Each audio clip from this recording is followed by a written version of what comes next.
প্রিয় ভাই ও বোনেরা, স্পেশালি আমি একজন প্রবাসী, আমি প্রবাসীদের উদ্দেশ্যে বলতে চাচ্ছি, মধ্যপ্রাচ্যের প্রবাসীরা বা ইউরোপ, আফ্রিকান বাংলাদেশি প্রবাসীরা, আপনারা মনে করছেন যে আসলে ইংলিশ স্পিকিং করাটা আমার দ্বারা হবে না। কেন হবে না? কারণ আমি তো পাস্ট প্রেজেন্ট ফিউচারের ডিফারেন্স জানি না, আমি সব ভার্বের স্ট্রাকচার আমি জানি না, আমি এই জানি না, আমি সেই জানি না, ব্যাকরণ জানি না, আমাকে নিয়ে মানুষ হাসবে।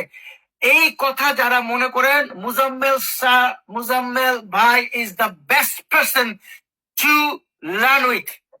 আপনি আপনি যখন একদম ইজিতে, আপনি একটা জিনিস খেয়াল করেন, আমাদের বাংলাদেশে কিন্তু কৃষক আছে, তাই না? কৃষকরা যখন মাঠে কাজ করে তারা কিন্তু বাংলা ভাষায় কথা বলে।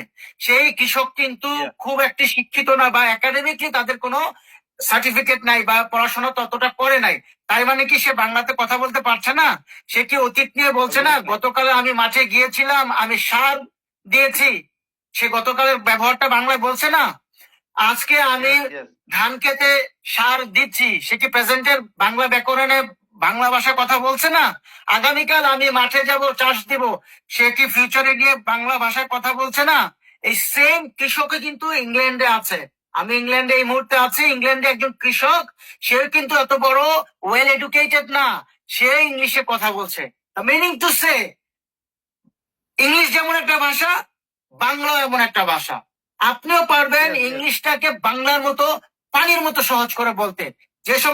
যে সমস্ত অপদার্থ টিচাররা এটাকে একেবারে কমপ্লিকেটেড করে একটা ব্যবসায় পরিণত করেছে, যে তাদের কাছে যাওয়া ছাড়া আপনি জীবনে ইংলিশ শিখতে পারবেন না, ওই সমস্ত টিচারদেরকে বলতে চাই, wake up, this is 2024. We all know what's going on. We all know how you guys making money, yeah? All right, thank you so very much, Muzammil bhai. Another things, thank you so very much. I love that your mentality. I love the way you explain your descriptions of how important is English speaking for our daily life, especially in this digital era. There is two things we have to learn. One is English speaking. Second is computer skill. That two things make our life more easier, especially those who live in abroad. Actually, I wanted to tell that not only for those who live in abroad, who are in Bangladesh now, English and computer skill is most important, both of them. Okay. Great. All over the world, yes. Yeah.